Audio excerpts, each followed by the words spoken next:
శుభమస్తు కార్యక్రమంలో గృహ బలం అంశానికి స్వాగతం. స్థలంలో ఉండేటువంటి ఎత్తు పల్లాల యొక్క ప్రభావం వాస్తుశాస్త్రంలో అత్యధిక ప్రాధాన్యతను సంతరించుకున్నది అనే విషయాన్ని గుర్తిరగాలి. తూర్పు ఉత్తరాలు పల్లంగాను, దక్షిణ పడమర్లు ఎత్తుగాను ఉండాలి అనేటువంటి నియమం తప్పనిసరిగా ప్రతి ఒక్కరూ పాటించాలి.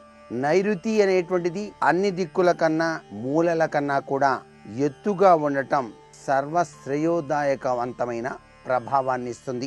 నైరుతి కన్నా తక్కువలో వాయవ్యం, ఆగ్నేయం ఉండాలి. ఇవి రెండు కూడా సమానమైన ఎత్తులో ఉండాలి అన్నమాట. భూములు గాని ఇళ్ల స్థలాలు గాని కొనేటప్పుడు స్థల ఆకృతి ఏ విధంగా ఉన్నది అనే విషయాన్ని కూడా ఆలోచించి కొనుగోలు చేసుకోవటం మంచిది. స్థలం చతురస్రంగా గాని దీర్ఘ చతురస్రంగా గాని ఉండటం సర్వవిధ శ్రేయోదాయకవంతమైన ప్రభావాన్ని ఆ గృహ బలరీత్యా ఆ వ్యక్తికి ప్రసాదింపచేయటం జరుగుతుంది. సుమ, ఈ యొక్క స్థలం ఉత్తర ఈశాన్యం ఏటవాలుగా కూడాను పెరగవచ్చు. అలాగే స్థలం తూర్పు ఈశాన్యం ఏటవాలుగా పెరిగినా తప్పులేదు. తూర్పు ఆగ్నేయం, ఉత్తర వాయవ్యం తగ్గినా కూడా తప్పులేదు అనేది ఇక్కడ గ్రహించాలి. అలాగే దక్షిణ ఆగ్నేయం ఏటవాలుగా కూడా పెరగవచ్చు. అలాగే పడమర వాయువ్యం కూడా ఏటవాలుగా పెరగవచ్చు. నైరుతి కొంత తగ్గవచ్చు అని దీని యొక్క అర్థం అన్నమాట. స్థలంలో ఉత్తర వాయువ్యం గాని, తూర్పు ఆగ్నేయం గాని, నైరుతి గాని పెరగరాదు అనే నియమం తప్పనిసరిగా పాటించాలి. ఈశాన్యం మాత్రం ఎటువంటి పరిస్థితుల్లో తగ్గరాదు. స్థలంలో గాని బాల్కనీలో గాని ఈశాన్యం గనక తగ్గితే తీవ్ర అనారోగ్యాలు, దుష్ఫలితాలు కలగటానికి ఆస్కారం ఎంతగానో ఉంటుంది.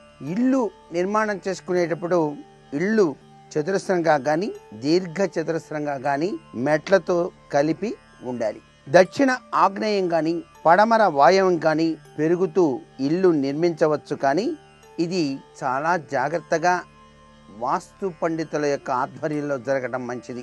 తూర్పు ఆగ్నేయం గాని ఉత్తర వాయువ్యం గాని పడమర నైరుతి గాని దక్షిణ నైరుతి గాని పెరిగినటువంటి ఇళ్ళు దీర్ఘకాలంలో ముప్పుని కలిగిస్తాయి. కాబట్టి అలా చేయటం అంత సబబైనటువంటి విశేషం కాదు అని గుర్తిరగాలి. ఇంటికి అరుగులు ఉత్తరంలో తూర్పులో ఉండటం ప్రమాదకరం. కాబట్టి ఎప్పుడూ కూడాను ఉత్తరంలోను తూర్పులోను అరుగులు కట్టుకోకూడదు. దక్షిణంలో పడమరలో అరుగులు అద్భుతమైనటువంటి వాస్తును ప్రసాదిస్తాయి. కాబట్టి అక్కడ మాత్రం అరుగులు కట్టుకోవచ్చు. సుమ, దక్షిణంలో పడమరలో అరుగులు వేసుకోవటం చక్కటి యోగవంతమైనటువంటి ప్రభావాన్ని వాస్తుశాస్త్రరీత్యా మనకు ప్రసాదిస్తాయి. ఇంటి నుంచి మీరు బయలుదేరేటప్పుడు ఎప్పుడైనా సరేనండి, కార్యసాధన కోసం ప్రతివారు కూడా తమ కార్య సాధన కావాలి అని చెప్పేసి భావించినట్లయితే వ్యతిరేక దిశలో 4 అడుగులు వేయండి. తర్వాత మీ కార్యక్రమానికి వెళ్ళండి. కార్యం మాత్రం విజయ పరంపరలో ముందుకు సాగి తీరుతుంది అని కూడా వాస్తుశాస్త్రరీత్యా చెప్పడం జరిగింది. ఒక్క శనివారం ఆదివారం మాత్రం మీరు ఇంట్లో నుంచి బయట పెట్టేటప్పుడు కాలు ఎడమ కాలు ముందు పెట్టండి.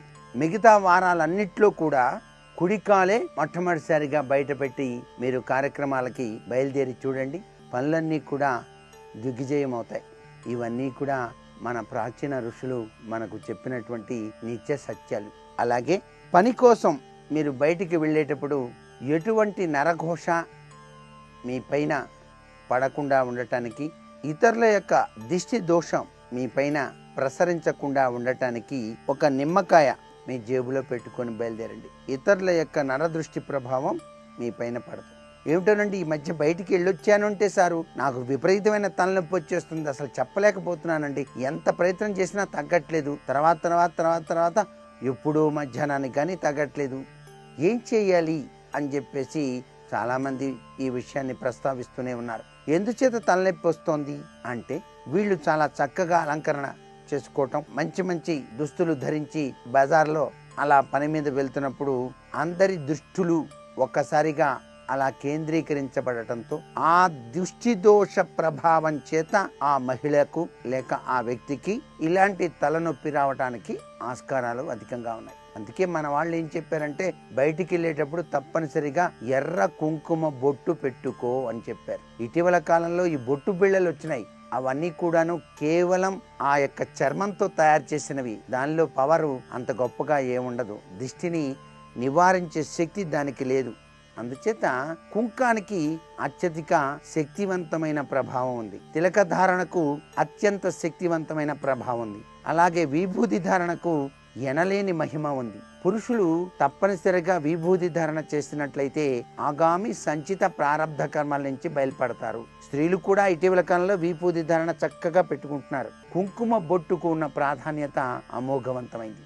అలాగే ఏదైనా దేవాలయానికి వెళ్ళినప్పుడు మీరు అమ్మవారి ఎదుట ఆ తల్లిని దర్శనం చేసుకున్నప్పుడు కుంకంతో ఆ తల్లికి అష్టోత్తరం లేక శతనామ స్తోత్రం సరిపించినప్పుడు ఆ పూజ అయిన వెంటనే ఆ పూజారి ఇచ్చినటువంటి కుంకాన్ని మీరు ఇంటికి తెచ్చుకొని చక్కగా కుంకుమ భరణిలో అలా పోసుకొని నిత్యం కూడాను అదే కుంకుమ గనక మీరు ధారణ చేసినట్లయితే ఆ తల్లి యొక్క అనుగ్రహ కటాక్ష వీక్షణాలతో మీ పైన ఇతరుల యొక్క దృష్టి దోషం పడకుండా రక్షింప చేసుకోవడానికి ఆస్కారం ఉంది.